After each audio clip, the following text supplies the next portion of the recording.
Siapa di antara yang murtad menjadi pendeta sekarang? Lis Saodah. Sekarang sedang dikader artis yang terkenal menjadi pendeta, Lukman Sardi, Asmiranda. Ibunya cerita Pak, Asmiranda ini. Ternyata beberapa bulan lalu, Asmiranda ini pulang.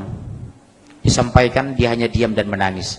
Sudah 2 rumahnya dijual untuk membayar hutang si Jonan, suaminya yang Kristen di Manado itu. Jadi dia jadi sapi perahan.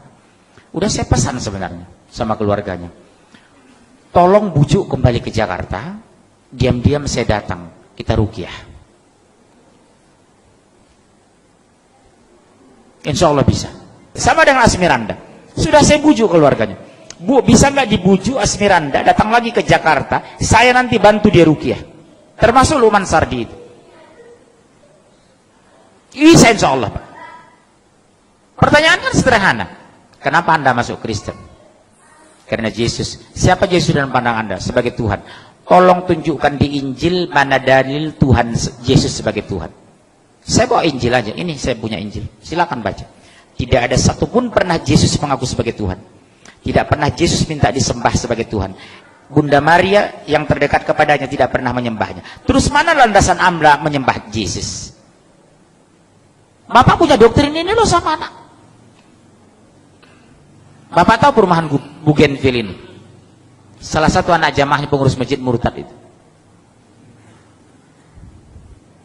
Bapak tahu Masjid Raya Pulau Asam? Ketua masjidnya murtad, Kolonel Muhammad masuk Kristen. Kolonel Marinir Pak, masuk Kristen menjelang meninggal. Ketua masjid Pulau Asam, Jakarta Timur itu. Orang kaget Pak. Begitu didatangi melayat pengurus masjid, sudah haleluya. Ternyata menjelang meninggal dia masuk Kristen. Ketua masjid loh Pak. Bilang apa gitu? Makanya sekarang penguatan di akidah di rumah tangga luar biasa nomor 1. Satu diantaranya apa?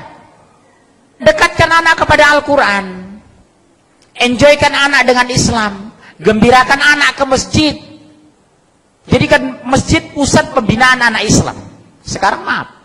Begitu seriusnya kita di sini orang tua, jujur, kemana anak-anak muda kita? Kenapa tidak hadir di sini? Jujur, ayo. Kalau anak saya paksa ke masjid ikut saya. Subuh itu anak-anak kecil saya bangun itu jam 4. Bangunnya nak, kita ke masjidnya nak, bangun nak, bangun. Nanti kalau terlalu capek kamu, habis dari masjid tidur ya nak. Tolong jawab ayah lo nak. 1 menit pun ayah tidak bisa masukkan kamu ke surga lo nak, demi Allah. 1 detik pun ayah tidak bisa mengeluarkan kamu dari neraka. Yang membuat kamu masuk surga kalau Allah ridho sama kamu loh nak, demi Allah nak. Doktrin saya seperti itu. Ke masjidnya anak, bujuk anak ke masjid. Banguni dengan kelembutan. Sekarang maaf Pak. Berapa banyak maaf, masih ada waktu ini.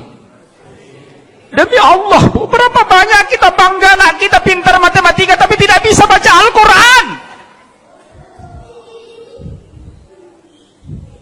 Berapa banyak alumni S2 dari Jerman tidak bisa bersolat jenazah. Betapa indahnya di hari kematian kita, imam jenazah adalah anak kandung kita. Di hari kematian kita, ungkapannya itu anak kandung kita, bukan orang lain.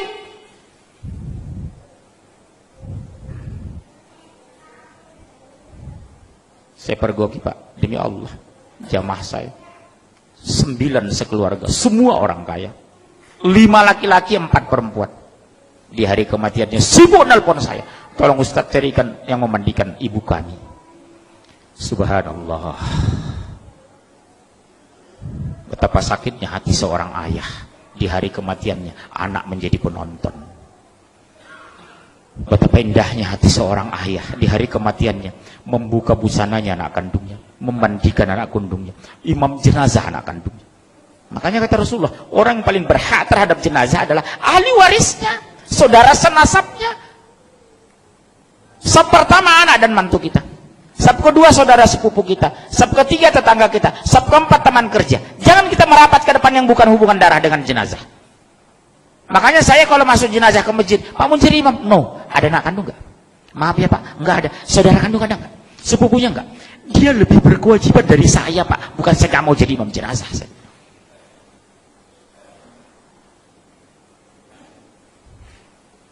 Hati-hati loh Pak sekarang. Silahkan S2 ke Jerman, S3 Swedia, tapi basic agama harus kuat. Apa yang kita banggakan nanti di hari kematian kita, Pak? Anak menonton jenazah kita, subhanallah.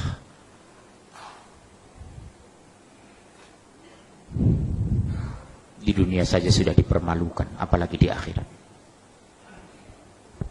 Begitu diminta pertanggungjawaban di padang mahsyar, apa yang kita jawab? Anak tidak bisa Al-Quran, sholat banyak tinggal. Hampir di semua pengajian yang melibatkan anak, saya tanya jujur, nak, kelas berapa nak? Seperti kemarin, kelas berapa nak? Kelas 3 SMA Pak. Subuh tadi? Enggak Pak. Bisa ibu kandungnya, demi Allah senyum Pak. Bukan malu, bukan nunduk. Mana ibu kamu? Itu Pak, senyum ibunya. Allahu Akbar. Enggak subuh dah? Enggak Pak. Sering tinggal sholat? Sering. Sholat apa? Subuh dengan Isya. Isya kecapean, subuh kesiangan. Ibunya santai Pak.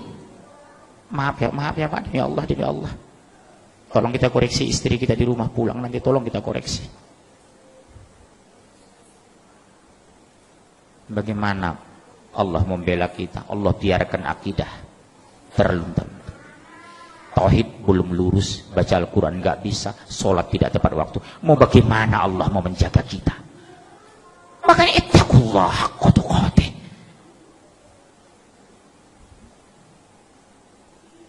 Jujur Pak, kita bangga kadang anak kita S2, S3, tapi kita koreksi agamanya. Sudah bisa nggak anak sholat jenazah? Kalau seandainya Allah takdirkan ayahmu meninggal, sudah bisa nggak mimpin jenazah? Masya Allah, subhanallah. Ini renungannya Pak. Saya nggak tahu apa ada masjid lagi 50 tahun lagi di Jawa Barat. Saya nggak tahu apa ada lagi sholat orang di Pasaman 50 tahun yang akan datang. Di sana Pak sudah banyak masjid yang kosong Pak, di Pasaman itu. Disuruh sholat, maaf saya pakai bahasa Padang. Anda adu piti di masjid. Bapak yang orang Padang Pak, hati-hati sekarang. Di Pasaman itu Pak, sudah banyak kita pergoki masjid yang terlantar, tidak ada azan lagi. Kita ajak sholat Pak, Pak ke masjid Pak, nggak ada uang di masjid, ngapain ke masjid? Sumbar loh. Yang dulu saya bangga dengan orang Aceh, yang dulu bangga saya dengan orang Padang, sekarang kebanggaan itu berkurang Pak, mungkin habis tergerus. Di mana lagi pertahanan Islam di Sumatera? Dulu saya bangga dengan orang Sunda. Setelah masuk saya Cianjur, ternyata sudah dipenuhi gereja. Makanya Pak, demi Allah, pulanglah ke kamu, pulanglah. Berjuang ini Pak, berhenti kita mati, mundur kita hancur. Subhanallah. Apa yang kita benahi? Kondisi akidah, tauhid ini. Di sini Pak, tak mungkin anak mau sholat kalau tidak mengenal Allah. Subhanallah.